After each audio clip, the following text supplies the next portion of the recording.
What's up, YouTube? And we're back. If you watched my previous video with Monster Mail and Toon Chaos discussion, like I said, we're going to do the Attic Nister deck profile. Now, this is not complete. It's very close. I'm still testing and swapping and testing and swapping and ratios and whatever. And this is where I got it right now, and it's doing really freaking good in testing. But I feel like it can go better. I still feel like it can be better. We're going to jump right into the deck profile, and you'll see what I mean. I'm missing like one, maybe two Attic Nister cards that I actually want, because you'll see when I get there, I'll explain it. Okay. Starting off, let's start off with the non-Attic Nisters, and then we'll go from there. Starting off, we're playing Protoss and Astos. These two cards came out of Eternity Code. They was, I think, a week ago sitting at like $2 a pop, and now they already doubled plus in value, because people realize how good they are. Decks like, say, Six Sams, Attic Nisters that play, very different attribute monsters can really take advantage of these cards. These cards are incredible, man. Like, these cards in this fucking set is really fucking good, guys. Like, really good. If you play Attic Nisters, test these, man. You can really pull these bitches off whenever you feel like it, because the deck, link climbs like hell, and you fill up the grave super fast. So if you haven't even played these cards, fucking test them, and you'll see what I mean, man. These cards they're the shit. I'm telling you that right now, guys. Alright, so we're starting off with two of them. We're actually following off with two Parallel to Exceed. The third one can be a bit bricky at times. Be very careful, because you use two instantly as you link climb, and the third one you can dead draw quite a bit. Be very careful with the third. Okay, starting off with the next card, we're playing one BLS. The only reason why I'm playing BLS is because the deck is very good, but here's the thing, that they have they don't have giant monsters, and you need to give them a little bit of a strength boost, and you can fulfill his summoning requirements so easy in this deck. So we're playing one BLS, we're playing one Crucidia Arborea. It's a free summon to a link zone, and you have nothing but links, so that card's never dead. It's so easy to pull off in this deck. And it's a tuner, so you get to go into some synchro plays, which is very, very good. So that's another reason why I'm playing it. We're playing one Scripton. Scripton is a level 5, so Scripton and Arborea equals level 8 synchro. So for like Borlo Savage Dragon, if you're playing it in this side deck or whatever the fuck 8 you might be playing, it's very easy to make. Following that, we're playing two Cyberse Converter. Cyberse Converter is a free special summon if you control Cyberse monsters. Pretty self-explanatory. It's link fodder pretty much. Now we're going to get in. That's all for the non-Attic Nister monsters, I believe. And we're going to get right into the Attic Nisters. Okay, so we're playing two shields. Sword is not terrible, but it's bricky as fuck. I'm not even gonna lie to you guys. Play shield. Don't even play sword. There's no point almost in not even play. I've tested this deck in probably 50, 30, 40 duels, whatever the fuck the case may be. I've never dead draw this card. Not one time. I've dead drawed sword like, I would say 66% of the time. So be very careful with sword. Shield's much better, guys. Then we're playing two Picari. Picari you can bump to 3. The only reason why I have this at 2 right now is because the non-Attic Nister packages. Picari's your starter, though, so you definitely could play Picari at 3. So there's one more non-Attic Nister monster that I've missed, and that's 4-Med Skipper. 4-Med Skipper can search a lot of cards in this deck, a lot of your big boss monsters and stuff like that, so the card's pretty dope. we're going to be playing two Doyo or Doyon or however you say his name. Card's pretty cool, man. It also can, you can get one from the grave and recycle it to your hand, which is great for the field spell. And then we're going to play 2 Doshin. Doshin's a pretty cool card. It is also a free special summon if you control an Attic Nister. We're playing 1 Achichi. Achichi, I'd like to play at 2. I'm still waiting on my second copy. So the deck, like I said, is not fully complete. I'm waiting on 1 more of those and 1 more Baruru. After I get that, the deck's going to be done, though. So that's why I'm just letting you know what it's going to be after it gets done. Baru is the tuner of the Attic Nesters. I definitely want to play Baru and Achichi at 2. I just got to wait for them to show up. Alright, and then we're playing some more one-ofs. We're playing Hyari and Danyo Raboro. I can never say his name. I just call it the little purple dude. So you playing 1 Hyari, 1 little purple dude.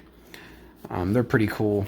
Oh shit, I forgot about this too, man. My deck profiles all over the place. We're playing 3 Balancer Lord. Balancer Lord gives you an additional normal summon up a Cyrus monster at the cost of 1,000 life points. Very, very good. 25 monsters in the main deck. I believe it's 25 on the dot. You definitely want to play Balancer Lord in this deck. Now we're going to get into some spells and traps. We're going to be playing some 1-ofs, 1 Terraforming, 1 Mind Control, and 1 for 1. 1 for 1, you play a, I think, 8 to 9 level 1, so it's very easy to fulfill. We're also playing 1 Dark World Dealings, 1 World Legacy Succession. All these cards can extend and get you where you need to be. Dark World Dealings can reshuffle your hand, Monster Reborn, search, steal your opponent's monster, search your field spell. Here's 1 card that is a little bricky, and that's AI Contact. AI Contact you only can fulfill if you have Attic Nister in hand and if you have the field spell in the field zone. And but now when you do pull it off, though, you draw 3. So I'm testing it at 2, might go to 1. Heads up, be careful.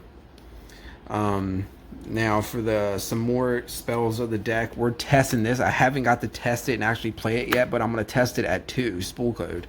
Spool code. That's a hard thing to say. When your opponent monster declares a direct attack where you have 3 or more Cyrus monsters in your grave, you negate the attack and special up to 3 spool tokens. Cyberse, light, level 1 defense. But they can't be attributed to summon. Like, I give a fuck about that. This is for link fodder. Any card that makes tokens in this deck for link climbing is very degenerate. And you can use them for synchro summons. So, definitely going to test that out. I'm looking forward to see how it works. We are also playing 2 AI Love Fusion.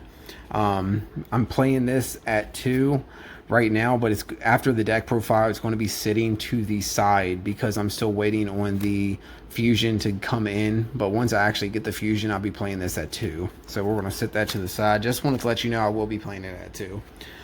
We also are playing 2 AI Idol Reborn.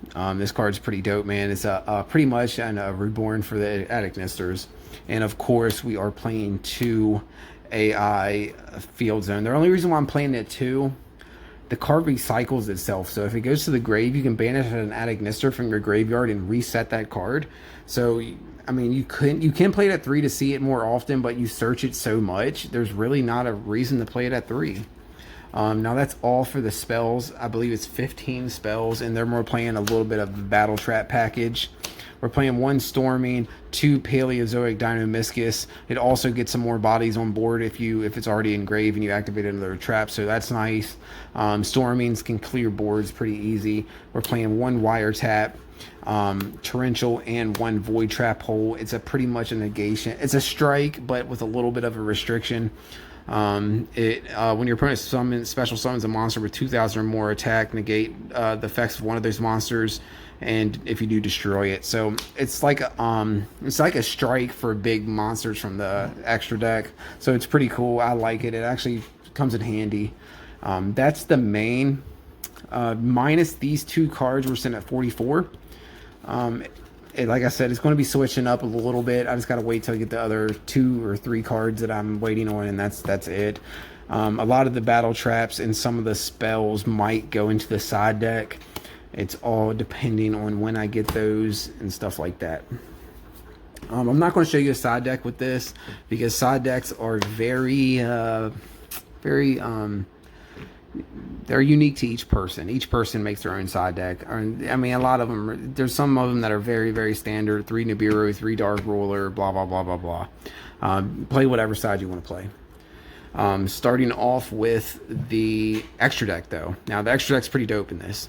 Starting off, it will change slightly. Maybe one card when I get the fusion. I just gotta wait on the fusion. But for right now, we're playing 1 Ling Karibo Trap Negate. Pretty cool little card. Can recycle itself. 1 Cyberse Witkid. Cyberse Witkid is a searcher for level 5s or higher. An crazy good card that came out of Eternity Care. That's Column for Cyberse for this archetype. It's 2 Cyberse monsters. You can target 1 Cyberse monster in your graveyard, special summon it in defense but negate its effects. Also, you cannot special summons for the rest of turns except Cyberse. Like, it matters in this deck. So that as well. And another pretty cool card is Code Talker Inverted. Code Talker Inverted can special summon to a Cyberse monster, and there's no restriction to its zone, so it's pretty sick. 1 Lib, the World Key Blade Master. We're playing World Legacy Succession, so this is a little iffy. Once we see Succession, this can clear boards. This will probably come out for the fusion, though. Just a heads up, guys.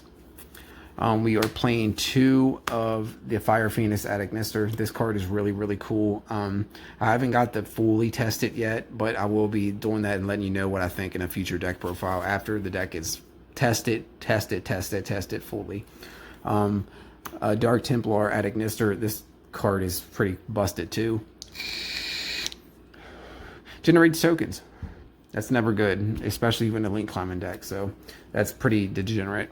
1 The Arrival Cyberse Attic Nestor. It's one of the big boss monsters in the deck, unaffected by card effects, and I've got him up to 6 or 7k many times before. Great card.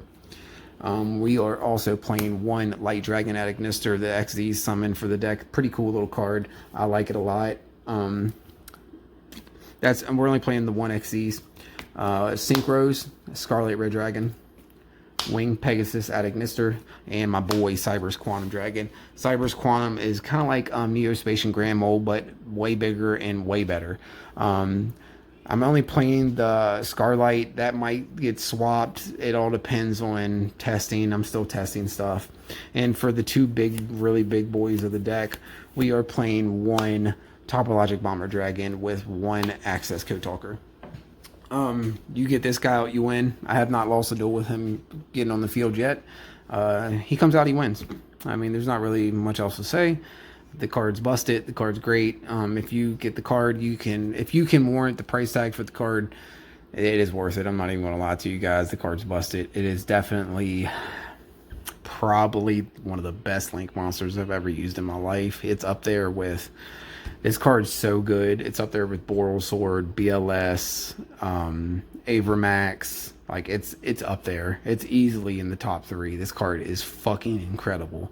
And in this deck, it's very easy to make. So that's the extra deck, guys. Like I said, the extra deck is, besides the Attic Nestors, you can always swap them for whatever play style you want to play. Like, you can change the Bomber for Boral Sword or BLS or however the hell you want to do it. It really don't matter. But this is what I'm running with for right now. I hope you like the deck profile. Test it out. I'm still working some kinks out. There will be a future deck profile, and I'll say in about 2 to 3 weeks after testing. My birthday's coming up in 2 days, so I'm going to be playtesting like a motherfucker tomorrow and Saturday morning. And I'll let you know how everything goes, guys. I just wanted to give you this deck profile right now, where it sits and where it's going to be. We'll see the changes, and I'll let you know how the deck performs, and we can go from there. Guys, I hope you enjoyed the deck profile. Y'all take it easy. Give me a like, subscribe, comment. Let me know what you think about the deck and what you think about Attic Nestors, man. So y'all take it easy. Y'all have a good night. Deuces.